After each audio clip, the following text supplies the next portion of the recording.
All right, well, gentlemen, I want to talk to you about a touchy issue that I know you've dealt with.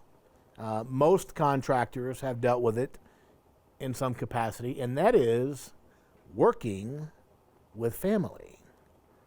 Interesting topic, and I'll start it by saying this. When I opened my first company in 2004, my wife at the time, my ex-wife Janet, who you met before she and I even got married, I think you met her early on, and very smart gal, hard working as the day is long, and she and I worked side by side 24/7 to build that company, but it did not always foster the best home life, because we all know work can be very stressful, and frustrations at work very easily come home in the evenings, and that can be a real issue. It certainly was with us.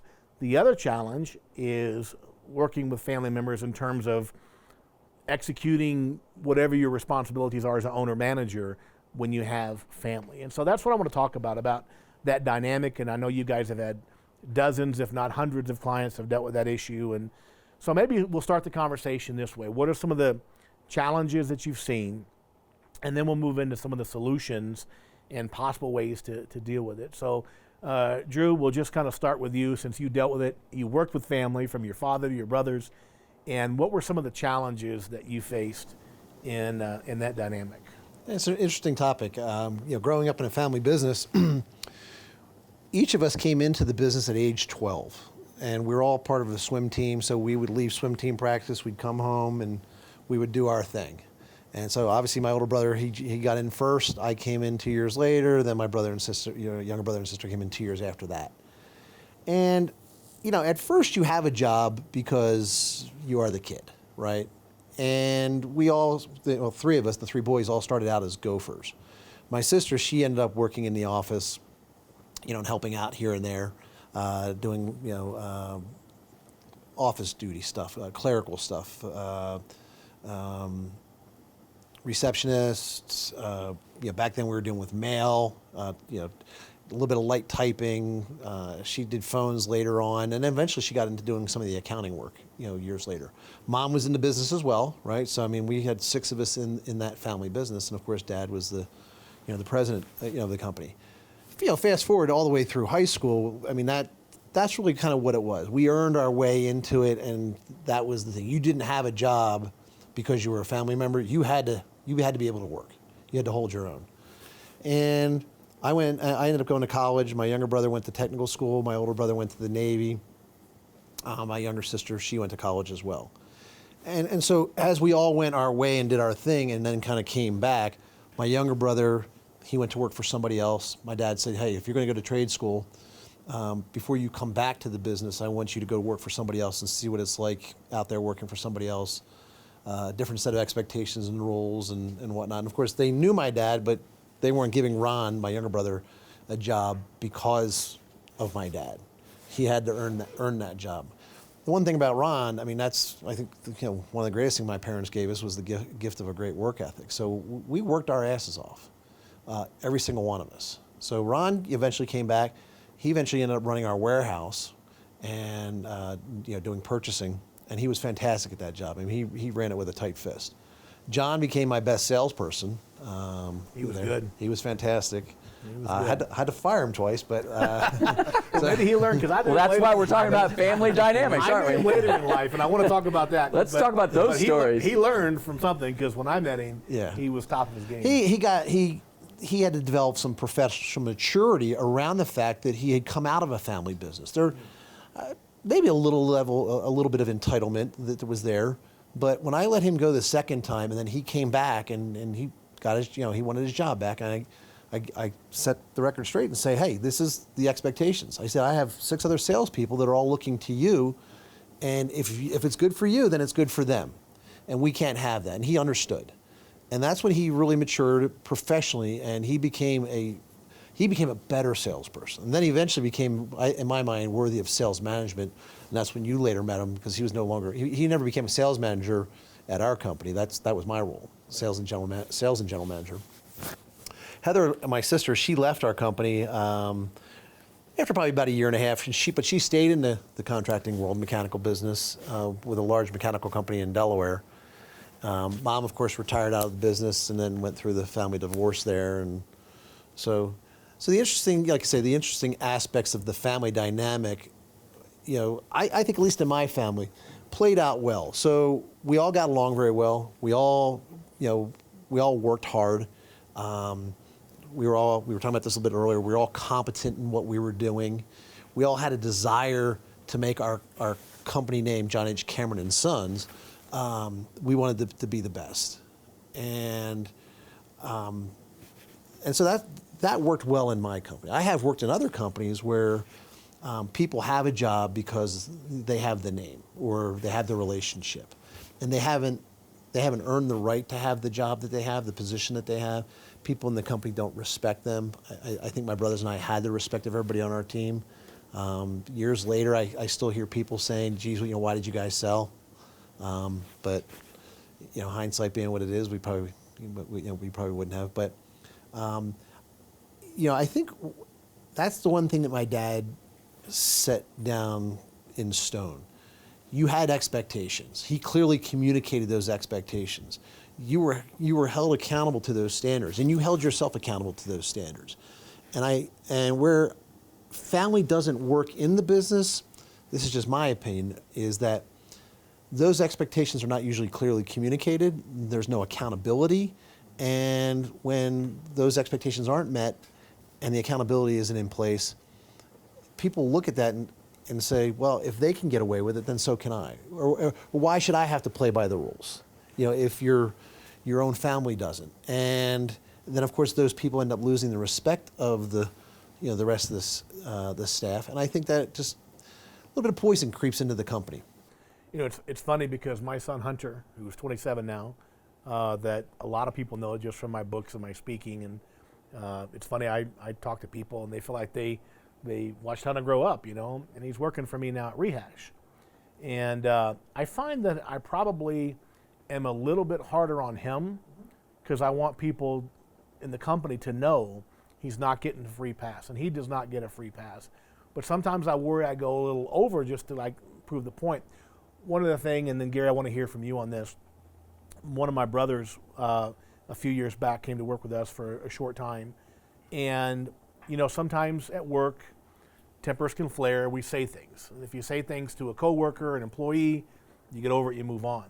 But when it's family, sometimes it's hard to take those things back, and it can really resonate at a very personal level. And one of my really biggest regrets is when my brother and I were working together, we had it out at work, and things were said in the heat of the moment and stuff, and it really undermined our relationship for a while. It took a while for us to kind of work through that, and it's just so important that when you're working with family, I think that you gotta remember that this conversation is going to be going home with you. It's going to be next Thanksgiving, it's going to be there. Next Christmas, it's going to be there. And you really got to be careful about those work conflicts and stresses.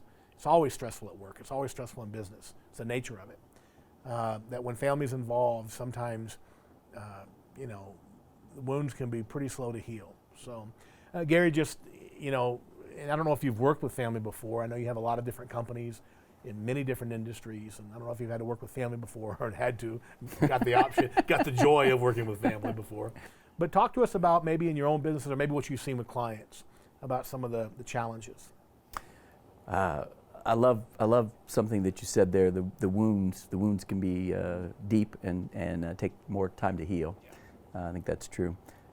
Personally, I have worked in my dad's family business, but that was short-lived. So he retired and sold the company. So I didn't come through the same track that you came through, and none of my kids will be in my businesses. So my experience is different than yours. Mm-hmm. It's more consulting and working with family businesses, family dynamics, and so the most I would categorize this as successful, and then those that are struggling.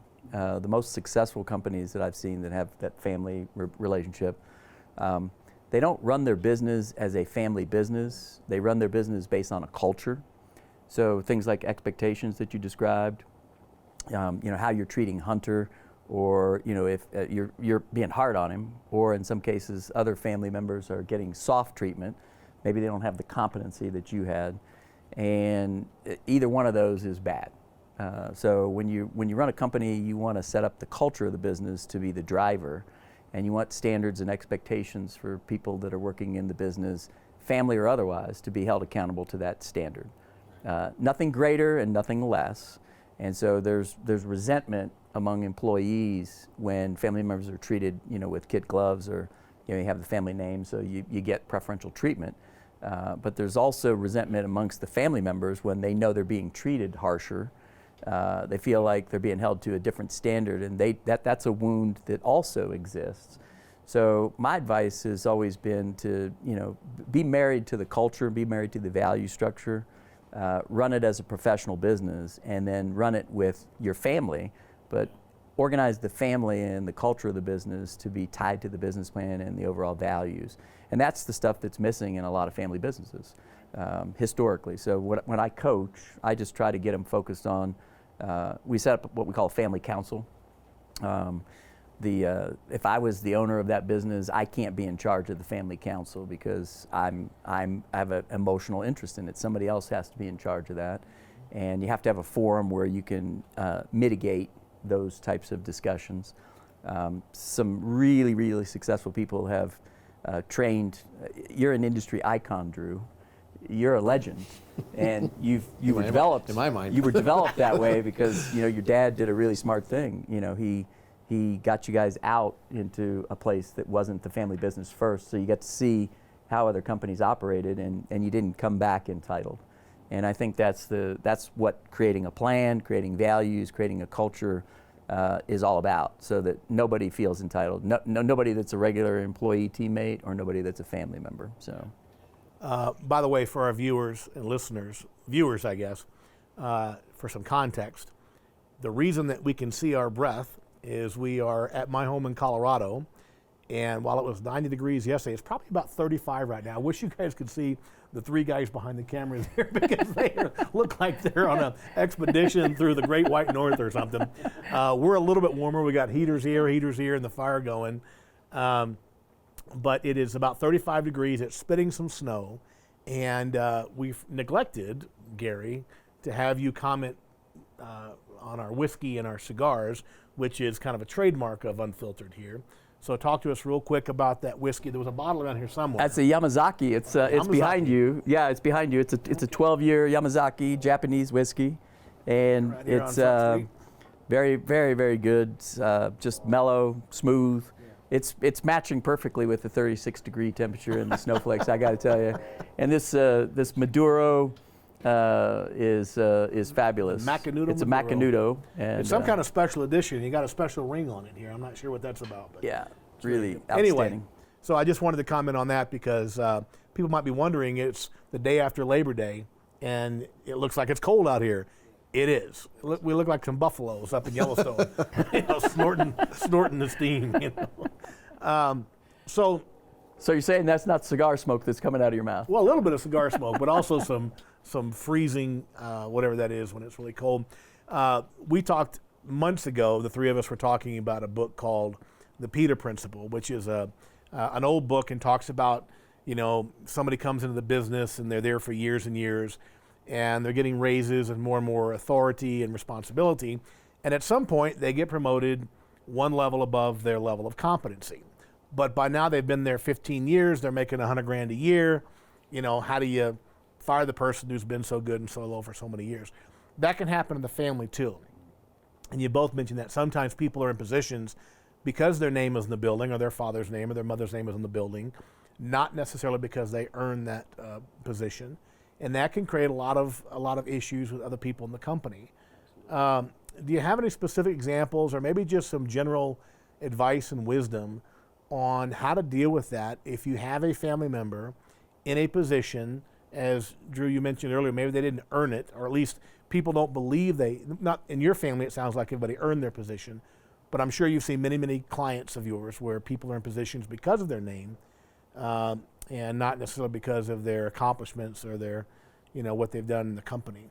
Can you comment, Drew? We'll just toss to you and comment on that part of the dynamic. Yeah, I mean, Gary used the word entitlement a little bit earlier, and that can come into play, I think, in family businesses.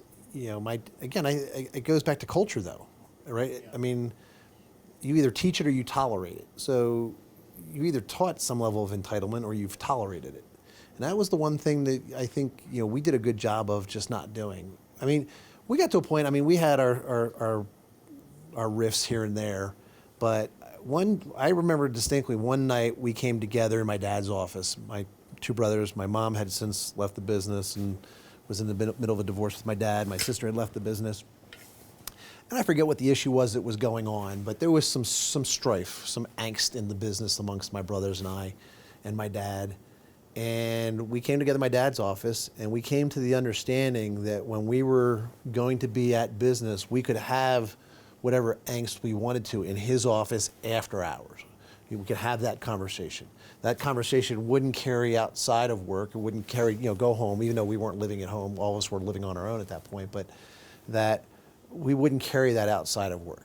It would take place at the business in my dad's office after hours, making sure nobody else was around to hear anything that we were going to talk about if it got a little heated, and sometimes it got a little passionate, right? We're Irish and Scottish, so we can get a little heated up there.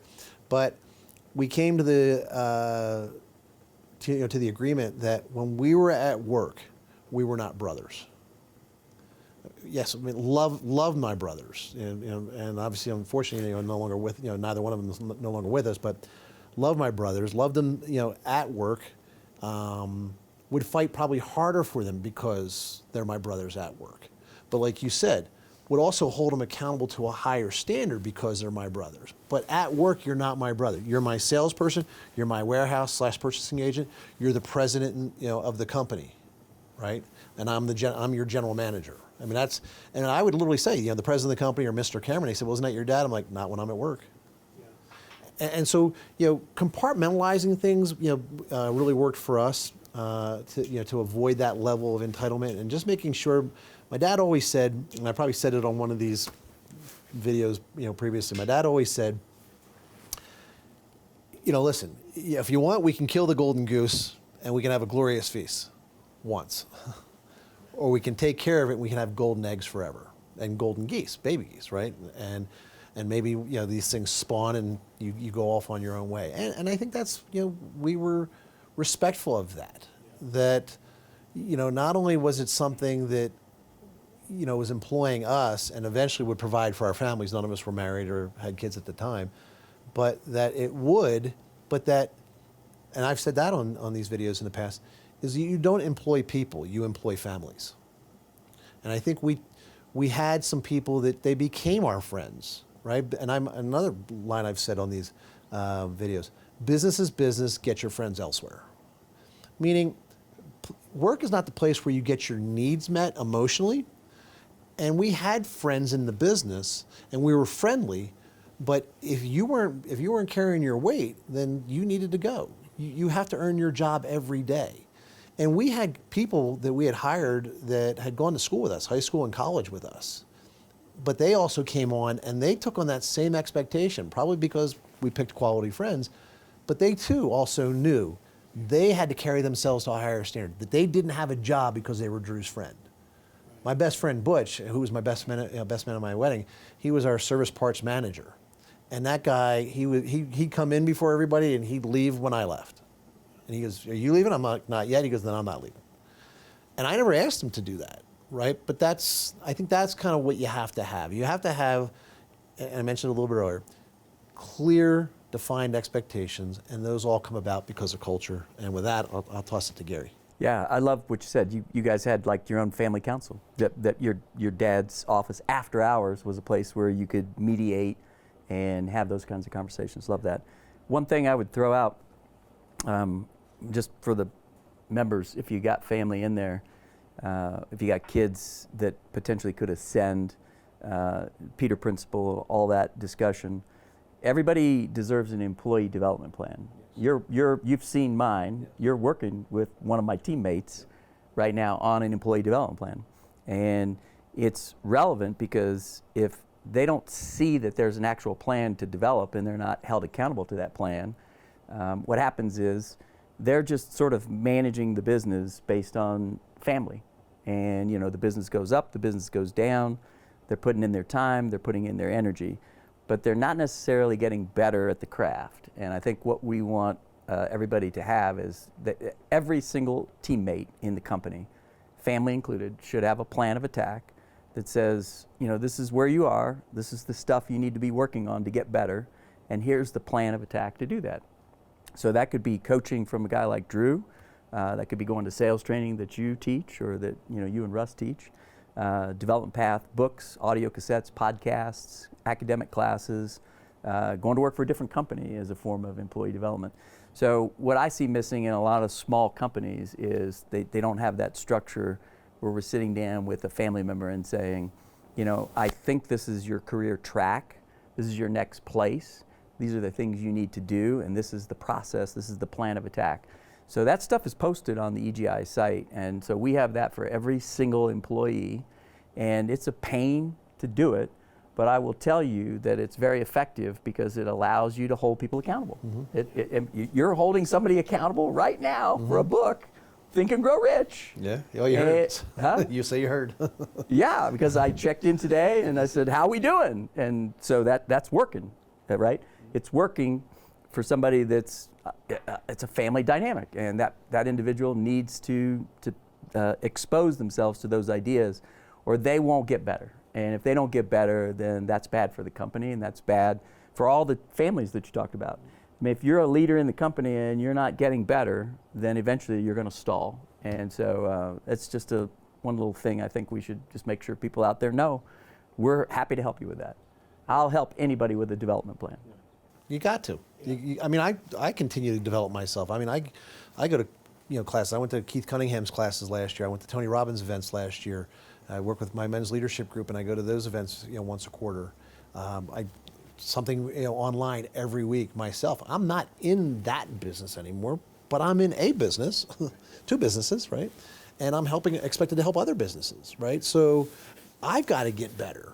I've constantly got to get better. That's the thing Russ and I pride ourselves upon. Every time we go to a client, we're going to have something new to give you. I learn, every time we speak, I learn from you guys. And a couple of things I've learned today. Number one, don't cross Drew Cameron. He fired his brother twice, his sister, and his mother. Okay, I'm just now, saying. Sister firing the brothers, Mom, I can get behind. Firing the mother, that's a tough one. That's a toughie. That's a toughie. The older brother twice. That's a toughie. Older brother Mom, twice. I love you, right but there. you gotta go. You gotta go. Gotta go. I'll see you at Thanksgiving. You're not carrying your weight, Mom. Mom, I'm bringing a new cook for Thanksgiving. I'm not expecting a lot at Christmas, but. But in all seriousness, so I think the lessons learned here, the family council, great idea. What Drew said about the family has their conversations outside of the other people in the company, certainly don't bring it back home. And one of the things I think Gary said that's really important is whatever the accountability and the culture is and the employee development has to apply to the family as much as it does to anybody else. Nobody gets a free ride, nobody gets a pass. Yeah. And I think that's the main thing to keep in mind, right? Because you can fire the coworker, you can't fire the family member, right? And so that's what I think you need to make clear. Everybody needs to make that clear. No matter what, I loved the day I let my brother go the second time. That one hurt because he was my best salesman, right? And 1.75 million walks out of your door in 1994. Back when 1.75 million was exactly number, right. 68% closing ratio. Probably more like 4 million today. Probably about 4 million today. Exactly right. And he punched the door, broke his hand. When he came back, he actually had a cast, and he had to bring his girlfriend with him to do ride-alongs with him to write at literally we were writing out files back then. We didn't have computers, but. Like I said, I fired the salesperson for some behaviors that were not consistent with what we stood for. Okay, I didn't fire my brother, right? So I jokingly say I fired my brother, but I fired an underperforming salesperson. What great advice though and I don't want to get into the particulars, but you fired a 68% closer. That's something a lot of people won't do. They'll tolerate, you know, people maybe that, and not with your brother's situation, but you know, I think of, you know, a lot of football analogies. And Sean Payton, after the Saints won the Super Bowl in '09, got rid of a lot of great players, and the fans were like, "What the hell are you doing?" Yeah. If they're not good for the locker room, Yeah. you know, this is not a good fit. And sometimes there are personnel issues, cultural issues that have to kind of trump the production issues in that situation. More often than not, probably talking about lack of production. In your brother's case, the production was fantastic. Yeah. But there were other issues. There were other Yeah, issues, yeah. core values are hiring and firing decisions. So people need to understand that that's what core values are. They're not just adjectives. Yeah. They really are hiring and firing decisions. No doubt. Great stuff, guys. Lots to learn from you too. Appreciate it. Cheers. You can learn about good whiskey. Amen. Thanks, guys.